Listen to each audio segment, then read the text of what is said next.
नफूस कैसे मिलता है या नफूस में कैसे रजिस्टर करते हैं, इस तरह के सवाल थे।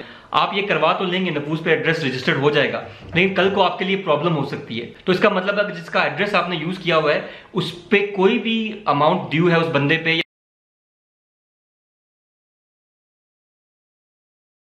अस्सलाम वालेकुम friends and welcome to Karim travel advisers. उम्मीद है सब ठीक होंगे। पिछले दिनों काफ़ी सुनने को आ रहा था कि जिनका किमलिक जो है नफूस में रजिस्टर्ड नहीं है उनका कार्ड जो है कैंसिल हो रहे हैं, या अगर एयरपोर्ट पे वो आ रहे हैं तो उनको एंट्री नहीं मिल रही। जो भी टर्की में रह रहे हैं इस टाइम उनको पता होगा मैं क्या कह रहा हूँ। तो ये नफूस में रजिस्ट्रेशन कराना जरूरी है। इवन के 2019 में 2019 में मैंने वीडियो बनाई थी, इसमें मैंने बताया था टोटल प्रोसेस। लेकिन चलें ये एक दोबारा से मैं आपको अपडेट कर दूं और स्टेप बाय स्टेप आपको गाइड कर दूं कि कैसे नफूस में रजिस्टर करना है। तो सबसे पहले तो आपने ये करना है 199 पे कॉल करनी है। वहां पे ऑप्शन आएगा इंग्लिश टर्किश, तो आपने इंग्लिश का ऑप्शन जो है वो सिलेक्ट करना है। और फिर जो ऑपरेटर है आपसे पूछेगा कि आप क्यों कॉल कर रहे हैं, वाई यू कॉलिंग, तो आपने उससे कहना है नफूस रजिस्ट्रेशन के लिए या एड्रेस कायद के लिए। तो वो आपसे फिर पूछेंगे आपका हैश कोड, आपका एड्रेस और आपका जो डिस्ट्रिक्ट है। फिर आपके नंबर पे वो एक मैसेज भेजेंगे जिसमें आपके अपॉइंटमेंट की डेट आएगी कि आपने इस डेट पे कायम मकाम के ऑफिस जाना है। अच्छा, कायम मकाम का ऑफिस हर एरिया में है, आपने गूगल कर लेना है अपने एरिया में कायम मकाम का ऑफिस कहाँ है ताकि आप उस डेट पे वहां पहुंच जाएं। जिस दिन आपकी डेट होगी अपॉइंटमेंट डेट, उस दिन आपने अपने साथ क्या लेके जाना है, अपना जो है रेंट एग्रीमेंट, पानी, बिजली या गैस, तीनों में से किसी एक का बिल जो आपके नाम पे हो। इंटरनेट बिल मत लेके जाइएगा चाहे वो आपके नाम पे है। जब आप ऑफिस पहुंचेंगे कायम काम के तो वहां पे एक टोकन मशीन रखी होगी, वहां पे आपने अपना किमलिक नंबर जो है एंटर करना है और आपको टोकन नंबर इशू हो जाएगा। अपनी बारी का वेट करें, जैसे आपका टोकन नंबर कॉल किया जाता है आप वहां जाएं। तो फिर आपने ये डॉक्यूमेंट्स प्रेजेंट करने होंगे जो आपको बताए हैं। वो ये आपसे लेंगे नहीं, वो सिर्फ ये स्कैन करेंगे और आपको वापस दे देंगे। फिर आपका वहां का प्रोसेस खत्म। अब ये कायम मकाम का जो काम था वो खत्म हो गया।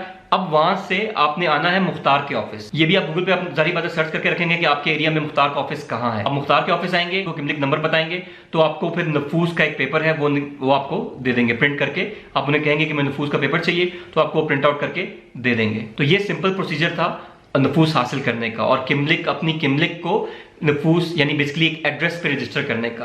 क्योंकि जब आप किमलिक किसी से भी बनवाते हैं, किसी भी एजेंट से, तो उस टाइम वो नफूस में रजिस्टर्ड नहीं होती क्योंकि वो एड्रेस जो है वो अपडेटेड नहीं होता। इसलिए कई बार आप जब बैंक अकाउंट खुलवाने जाते हैं या जब एयरपोर्ट पे या ये इमिग्रेशन वाले जब आपका किमलिक नंबर एंटर करते हैं तो उस पर तो एड्रेस आ ही नहीं रहा होता, वो ब्लैंक होता है। तो आपको वो एड्रेस अपडेट करवाना होता है ताकि आप सेफ रहें। बेसिकली जब आप एयरपोर्ट पे तुर्की में वापस आ रहे हैं पाकिस्तान से कहीं से भी, तो जब आप किमलिक अपनी देते हैं तो वो एंटर करते हैं तो देखते हैं ये बंदा रह कहाँ रहा है। तो आप एड्रेस ही नहीं है, इसका मतलब वो कहेंगे ये कहीं रह ही नहीं रहा या क्या वजह है, तो इस वजह से आपके जो किमलिक है वो कैंसिल हो सकती है। तो बेहतर है कि नफूस कराएं। और मैं साथ ये भी मेंशन कर दूं कि नफूस उस एड्रेस पे कराएं जहां पे आप एक्चुअली रह रहे हो। अच्छा, ये भी कुछ लोग ये सोचेंगे अच्छा मैं किसी दोस्त को बोल के उसके एड्रेस पे करवा लूं।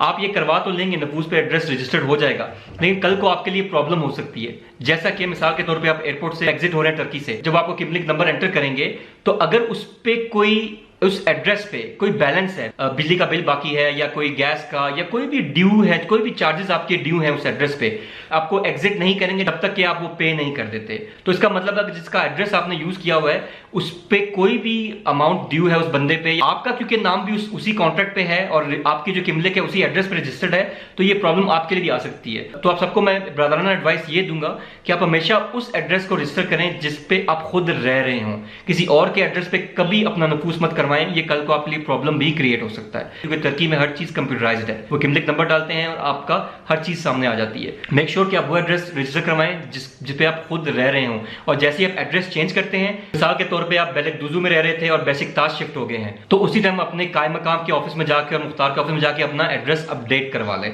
ये बहुत जरूरी है, आपको फायदे में रहेंगे। सब भाइयों को मेरा यही मशवरा है। और जिनके रिन्यूअल्स हो रहे हैं, ऐसे भी केसेस हैं जिनसे उन्होंने नफूस का पूछा है और कुछ केसेस से नफूस का नहीं पूछा, तो रिन्यूअल के लिए भी हो सकता है आपसे पूछ लें और हो सकता है ना भी पूछें। तो ये वीडियो जो है अपने दोस्तों के साथ जरूर शेयर करिएगा। That's it for today. मिलते हैं नेक्स्ट वीडियो में, तब तक दुआ की दरखास्त।